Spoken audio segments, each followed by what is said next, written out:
Hi and welcome to Inside Line. This week we take a look at the latest car sales and see which car companies are contributing the most to global warming.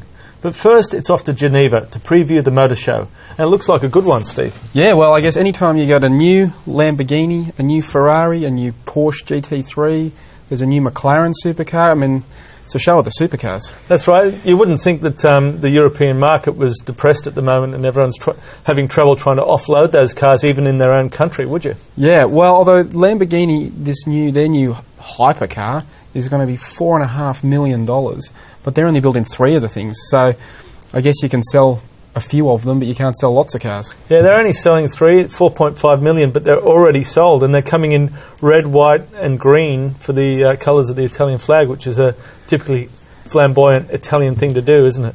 It's the most wild-looking car Lamborghini's produced, which is saying something, because they've produced some wild-looking cars. That's right. It looks almost like a jet fighter, doesn't it? And then at the other end of the market, the more restrained end of the market, we've got Rolls-Royce going head-to-head with Bentley. Yeah, so they've got some very modest twin-turbocharged 12-cylinder cars that I'm sure are, good mass-market vehicles for the struggling European economy.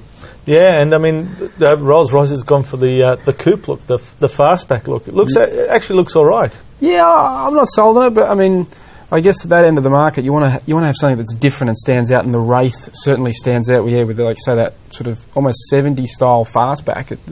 It's different. It certainly is different. And it's certainly an upbeat motor show by the looks of things.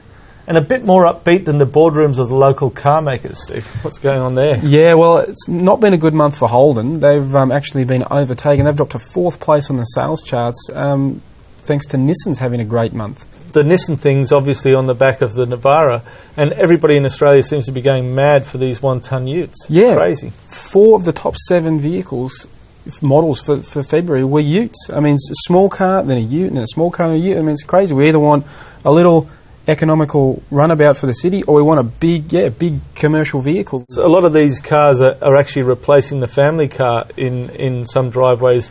You'll get a tradesperson that wants to use it as a ute during the week, and then a family vehicle on the weekend. I mean, they can tow, they're diesel, they're economical. It's basically just another nail in the coffin of the Australian family car, isn't it? Yeah, well, I mean, I guess the acid test is going to be the VF Commodore. Holden's bad month comes at the time where they're about to launch an updated Cruise, and obviously they've just revealed a lot of the details about VF Commodore, so you're naturally going to get a decline there when people know a new one's coming.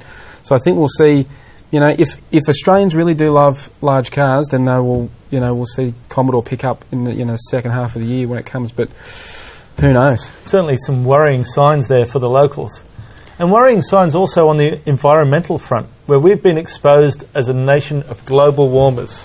Well, when you compare the numbers between Europe and Australia, it's not pretty reading. I mean, the average across Europe is like 132 grams per kilometre of CO2, and it's over 200 in Australia. It's 206. So and the locals say, well, you're not comparing apples and apples there because we include commercial vehicles, those 1-ton utes we were just speaking about. But if you even take them out of the picture, we're still a mile behind. Our passenger car emissions are about the 180 mark, versus overall over there of 130. So, you can hide behind that smoke screen a little bit, but in Europe, they actually have a target. They have a mandate to come in below a certain amount by 2015. In Australia, we just have a gentleman's agreement between the government and the car makers to say, we'll have a crack at reducing emissions, but we don't need a number to tell us what to do, Well, I guess it's an election year, so maybe it's an opportunity for the government to actually take a stand, but, who knows if they'll bother. Yeah, well, don't hold your breath. Well, that's it for Inside Line for this week. We'll be back again next week. But in the meantime, don't forget to log on to the Drive Mini site for all the latest on the Geneva Motor Show.